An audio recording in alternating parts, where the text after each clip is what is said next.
AU real estate ने 1468 करोड़ में 446 flats Aspire silicon city में एनबीसीसी से एक्वायर कर लिए। इस इवेंट के बाद एयू रियल एस्टेट अचानक से रियल एस्टेट डिस्कशंस का सेंटर बन गया है। Hello and welcome to the next story originals. आज हम रिव्यू करेंगे एस्पायर सिलिकॉन सिटी जो एयू रियल एस्टेट के अंडर आ चुका है। इस वीडियो के एंड तक हमारी कोशिश रहेगी कि आपको एक क्लियर पिक्चर मिले कि ये प्रोजेक्ट आपके लिए सूटेबल है या नहीं। Aspire silicon city Aspire initiative का हिस्सा है जो सुप्रीम कोर्ट के डायरेक्टिव के तहत आम्रपाली ग्रुप के स्टॉल्ड प्रोजेक्ट्स को कंप्लीट करने के लिए लॉन्च किया गया है। एनबीसीसी जो एक गवर्नमेंट ओन्ड एंटिटी है, इस पूरे डेवलपमेंट को लीड कर रही है। एयू रियल एस्टेट का प्लान है कि ये फ्लैट्स एंड यूजर्स और इन्वेस्टर्स दोनों के लिए ओपन मार्केट में बेचे जाएं, लेकिन एक प्रीमियम प्राइसिंग के साथ।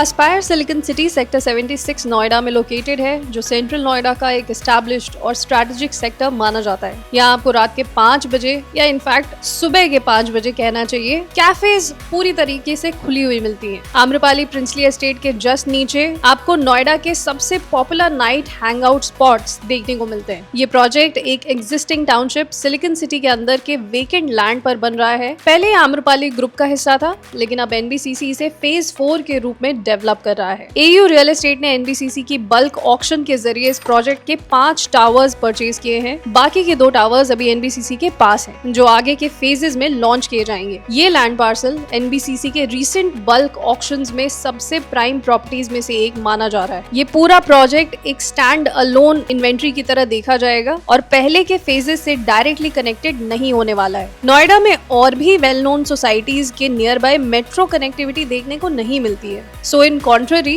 एस्पायर सिलिकॉन सिटी से सिर्फ 2 से 3 मिनट की वॉकिंग डिस्टेंस पर ही सेक्टर 76 और सेक्टर 50 के मेट्रो स्टेशंस हैं। और भी कुछ की हाइलाइट्स हैं। नियर बाय कमर्शियल हब्स में इंक्लूडेड है स्पेक्ट्रम मेट्रो, एक commercial and retail development, sector 18, sector 62 and film city. सभी कुछ यहाँ से लगभग 8 से 10 किलोमीटर की डिस्टेंस पर ही लोकेटेड है। रेजिडेंशियल सोसाइटीज यहाँ पर जितनी भी देखने को मिलेंगी वो लगभग 100% ऑक्यूपेंसी पर हैं, जो एक स्ट्रॉन्ग एंड यूजर प्रेजेंस दिखाती हैं। प्रोजेक्ट एक कॉर्नर प्लॉट पर है। एक साइड 70 मीटर वाइड रोड है, दूसरी तरफ 45 मीटर वाइड रोड और एक तरफ 25 मीटर का ग्रीन बेल्ट भी एडजेसेंट में लोकेटेड है। हालांकि नोएडा में ट्रैफिक एक ग्रोइंग कंसर्न है और सेंट्रल नोएडा इस ट्रैफिक का सेंटर पॉइंट भी बन जाता है। सेंट्रल नोएडा में ज्यादा लैंड बैंक की अवेलेबिलिटी भी नहीं है। अब जैसे जैसे नए डेवलपमेंट सेंट्रल नोएडा में लार्ज स्केल में बनाए जा रहे हैं, ये लोकेलिटी भी नोएडा को कंजेस्टेड बनाती जा रही है। हालांकि एंड यूजर सेंट्रिक होने की वजह से सेक्टर 76 की सेंट्रल लोकेशन के आसपास टॉप स्कूल्स और हॉस्पिटल्स काफी इजीली एक्सेसिबल हैं। फैमिलीज के लिए, स्पेशली जिनमें स्कूल गोइंग चिल्ड्रन या एल्डरली मेंबर्स हैं, ये एक काफी कन्वीनियंट लोकेशन मानी जाती है। एजुकेशनल इंस्टीट्यूट्स का दायरा आप स्क्रीन पर दिए गए स्कूल्स के थ्रू लगा सकते हैं। हॉस्पिटल्स की भी अवेलेबिलिटी आप अपने स्क्रीन पर देख सकते हैं। मॉल्स में नोएडा के बेस्ट मॉल्स इसी लोकेलिटी के आसपास हैं, जो आप अपनी स्क्रीन पर देख सकते हैं। सबसे क्लोजेस्ट मॉल यहाँ पर 290 मीटर्स पर ही स्पेक्ट्रम मॉल अवेलेबल है। ये सारी फैसिलिटीज इस प्रोजेक्ट को एंड यूजर्स के लिए सूटेबल बनाती हैं और इन्वेस्टर्स के लिए भी एक स्ट्रॉन्ग प्रोपोजिशन तैयार करती हैं। सेंट्रल नोएडा में फिलहाल अगर आप कोई और प्रोजेक्ट कंसिडर कर सकते हैं तो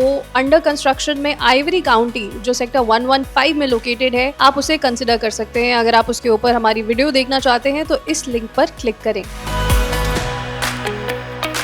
प्रोजेक्ट 8.33 एकर्स 32,779 स्क्वायर मीटर्स में डेवलप हो रहा है। टोटल 7 रेजिडेंशियल टावर्स प्लान किए गए हैं, जिसमें से 5 टावर्स एयू रियल एस्टेट ने अक्वायर किए हैं। टावर्स 1 to 4 एंड टावर सी। बाकी के टावर्स 5 और 6 आने वाले फेजेस में लॉन्च होंगे। एयू रियल एस्टेट ने इन टावर्स की फुल ओनरशिप ले ली है। इसका मतलब कि वो अपने इंडिपेंडेंट राइट्स के साथ यूनिट्स को सेल कर सकते हैं। टावर की हाइट्स यहाँ पर है। Tower 1 and 2 G+35 floors, towers 3 and C G+37 floors and Tower 4 will be G+41 floors. Tower 4 इस प्रोजेक्ट का टॉलेस्ट टावर माना जाएगा। यूनिट कन्फिगरेशंस की बात करें तो टोटल प्लान्ड यूनिट्स 600 होंगे। करंट 5 टावर्स में 446 यूनिट्स की प्लानिंग है। मेजॉरिटी टावर्स में 2 अपार्टमेंट्स पर फ्लोर रखे जाएंगे और कुछ में 3 अपार्टमेंट्स। डेंसिटी अप्रोक्सीमेटली 75 यूनिट्स पर एकड़ की है, जो इस प्रोजेक्ट को एक लो डेंसिटी प्रोजेक्ट बनाती है। लिफ्ट टू अपार्टमेंट रेशियो 1:35 से लेकर 1 1:41 होने वाला है, जो एक एक्सक्लूसिविटी प्रोवाइड करता है। अपार्टमेंट साइजेस यहाँ पर 3 BHK और 4 BHK एंड फ्लेक्स और पेंट हाउसेज में अवेलेबल है। 3 BHK का स्टार्टिंग साइज है 2781 स्क्वायर फीट, 4 BHK का साइज है 3342 स्क्वायर फीट एंड ड्यूप्लेक्सेस और पेंट हाउसेज का साइज होगा 5923 स्क्वायर फीट। लोडिंग एफिशिएंसी यहाँ पर हर एक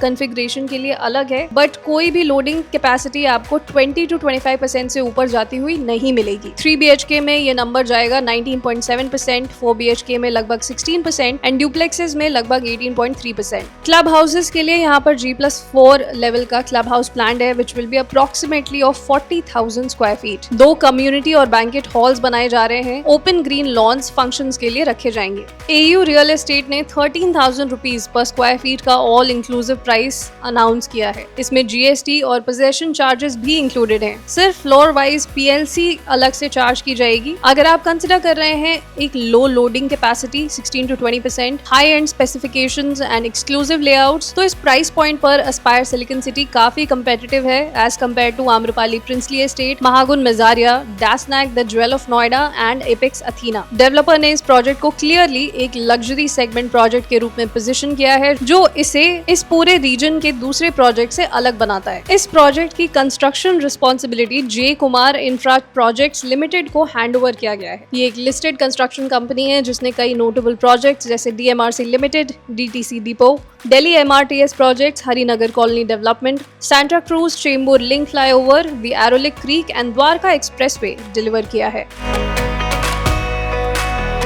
Aspire silicon City central Noida के एक डेवलप्ड जोन में नई लार्ज स्केल रेजिडेंशियल डेवलपमेंट एक रेयर अपॉर्चुनिटी प्रेजेंट करता है। Strong metro connectivity, mature infrastructure और स्पेशियस लग्जरी लेआउट्स के साथ ये प्रोजेक्ट काफी एक्सक्लूसिव प्रोपोजिशन है। AU रियल एस्टेट का अर्ली मूव और ट्रांसपेरेंट प्राइसिंग स्ट्रेटजी ये शो करती है कि वो प्रोजेक्ट को अपस्केल रेजिडेंशियल सेगमेंट में एस्टैब्लिश करना चाहते हैं। अब देखना ये होगा कि वो टाइमली डिलीवरी और क्वालिटी स्टैंडर्ड्स को किस तरीके से मेंटेन करते हैं, जो बायर के ट्रस्ट के लिए सबसे क्रिटिकल फैक्टर्स होंगे। क्या आप NBCC प्रोजेक्ट के 2081 स्क्वायर फीट के 3 BHK में अपने 3.6 करोड़ की इन्वेस्टमेंट करना चाहेंगे, या फिर आप एस, ATS होमक्राफ्ट या गोदरेज और शोभा जैसे प्रोजेक्ट्स में इतना अमाउंट इन्वेस्ट करके अपने लिए एक सिक्योर इन्वेस्टमेंट प्लान कर रहे हैं? Which one do you think comes close to this project's connectivity, pricing, layouts and brand positioning? Please tell us in the comment section below. हम आपकी राय का इंतजार कर रहे हैं। What do you think about this